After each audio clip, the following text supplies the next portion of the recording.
did you? Oh, I bought the vegetables you wanted.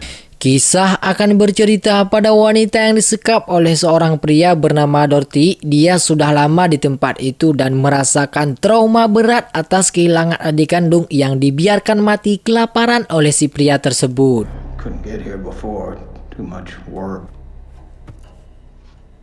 Saat dia membawa makanan, Dorothy secara diam-diam mengambil batu, memukul kepalanya sampai berdarah. Setelah berhasil melepaskan rantai, Dorothy merantai balik kaki si pria bernama Tony. Akhirnya dia berhasil keluar dari tempat itu.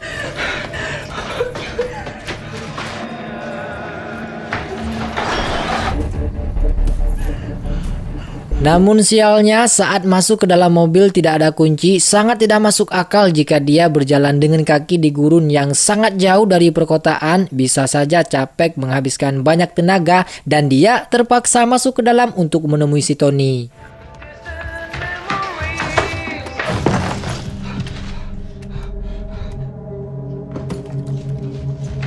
Setelah diacak-acak barang di dalam rumah, Dorothy menemukan sepucuk pistol dan beberapa lembar foto korban yang disekap. Dia menemui si Tony untuk membawanya ke wanita tersebut, menyuruh pakai alat yang sudah dipersiapkan agar tidak bisa melawan dan menyuruhnya untuk menyetir dan menuju ke tempat lokasi wanita-wanita yang disekap. Here's the keys.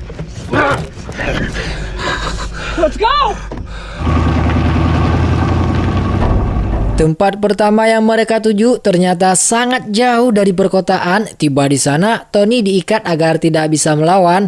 Terlihat si wanita ini yang kena mental akibat terlalu sering dapat siksaan sampai dia menjadi takut kepada si Dorothy. Tapi dia berusaha menyuruh si wanita ini agar tenang. Setelah rantainya dilepaskan, dia lari keluar karena takut sampai tersenggol yang membuat dirinya tewas tertancap di besi tajam.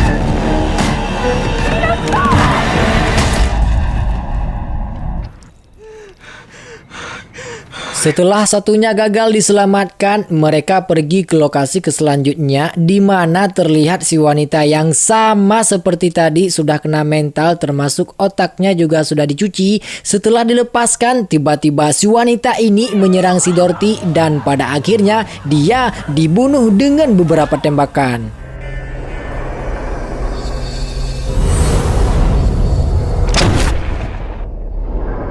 Ketika Tony ingin menyerang, Dorothy berhasil menembaknya di kaki sampai lumpuh dan memberi sedikit pelajaran terhadap orang yang dianggap tidak manusiawi dan sangat cabul. Tempat ketiga yang mereka tuju, salah satu wanita yang disekap baru beberapa minggu. Dia masih normal, tidak seperti wanita yang ditemui sebelumnya. Setelah dia dilepaskan, tiba-tiba datang dua pria, melainkan teman si Tony. Dan ya, mereka berdua berhasil dibunuh pada saat itu juga.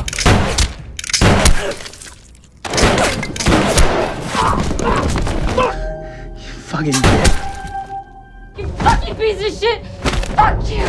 Setelah mendapatkan alamat lain termasuk teman yang bisa menemaninya dalam perjalanan, mereka menuju ke tempat tersebut yang dimana di sana banyak sekali wanita-wanita muda yang disekap. Dorothy pun meminta kepada Mawar untuk menjaga mereka dan menyuruhnya menghubungi polisi agar secepatnya mereka semua diselamatkan.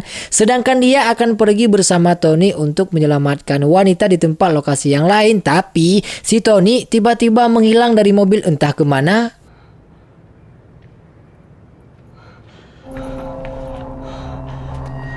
Dan ternyata dia dilepaskan oleh temannya setelah diberitahu melalui ponsel secara diam-diam. Dan pada akhirnya Dorothy berhasil ditangkap dari belakang. Setelah diberi siksaan, Tony berpikir bahwa inilah kesempatan untuk membalas saat kakinya ingin ditembak. Tapi tiba-tiba... ya, si pria ini pun kepalanya dihantam dengan palu oleh si Mawar yang membuat dirinya menjadi tewas.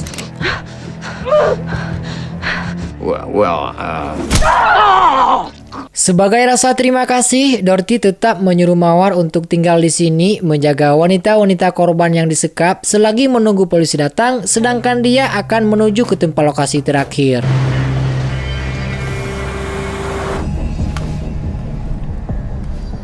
Alamat terakhir yang diberitahu oleh si Tony melainkan sebuah rumah yang ternyata di sana ada sang pacar melainkan si Ronnie yang bukan lain dialah pelaku yang menculiknya. Why are you here? This isn't your house.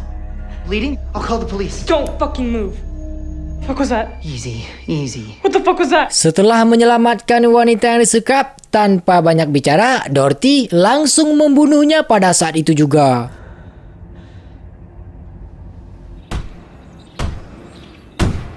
Setelah semua selesai dan wanita-wanita yang menjadi korban pun berhasil diamankan oleh polisi, ternyata masih ada alamat lain yang diberikan oleh almarhum mantan sang kekasih, salah satu tempat atau rumah dan orang yang sangat disegani oleh si Tony sampai membuatnya menjadi takut dan ketar-ketir yang bukan lain adalah si istri. Take me, please!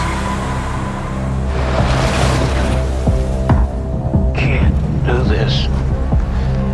Setelah si Tony diletakkan di depan pintu rumah, Dorothy berjalan dengan kaki menuju pulang sambil terbayang kenangan bersama adiknya semasih hidup. Entah apa yang ada di pikiran, tiba-tiba di tengah perjalanan dia merasa belum menerima atas kematian sang adik. Akhirnya Dorothy kembali ke rumah si Tony dengan tujuan dan maksud entah apa yang akan terjadi ke selanjutnya. Tamat, mungkin satu keluarga akan dibantai. Sehebat apapun laki-laki akan takut kepada istri. Sekuat-kuat apapun dia tidak tahan dengan rayuan wanita. Maka dari itu, ingat iman kita harus kuat. Jika lemah, minum obat. Ketegangan berasal dari syahwat. Kesimpulan dari film ini adalah hargai wanita, jangan sakiti dia. Perlakukan mereka dengan baik. Jika sudah di luar nalar, saya sarankan lebih baik ditinggalkan daripada melakukan kekerasan. Saya mengucapkan terima kasih buat kalian semua yang sudah menonton. Saya doakan semoga mendapatkan rezeki yang melimpah serta sehat selalu buat keluarga kita semua.